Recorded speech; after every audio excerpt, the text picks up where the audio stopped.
L'exploitation minière en Guinée représente un peu plus de 30% du budget national, un secteur stratégique pour les nouvelles autorités. Face au patron des sociétés minières, le colonel Mamadi a donné des assurances sur la sécurité sur les sites et le respect des engagements. Il a en outre invité les sociétés minières au respect de leurs engagements. Un message qui rassure Ismaël Diakité, président de la Chambre des mines de Guinée.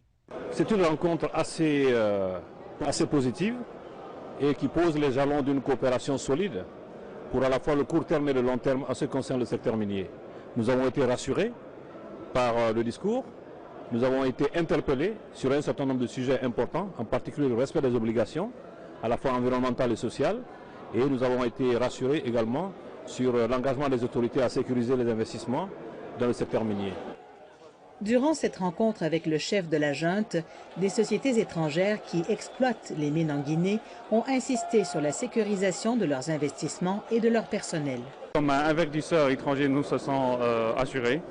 Il va respecter toutes les conventions. Dans le domaine de mines, ce que concerne le plus, c'est la sécurité. Oui, nous se sentons assurés pour les paroles de le colonel. Oui, on va continuer. On se sent assuré. On va continuer à travailler, à investir.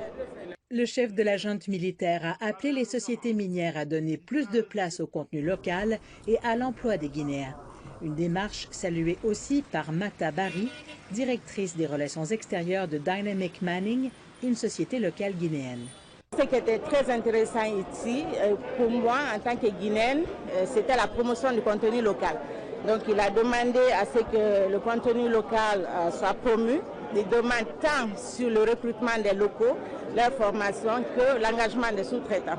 Comme les autres entités précédemment reçues par le colonel Mamadi Doumbouya, les sociétés minières ont été invitées à faire des propositions au Comité national du rassemblement et du développement pour la bonne marche de la transition. Ces consultations prennent fin ce vendredi avec la rencontre des centrales syndicales du pays.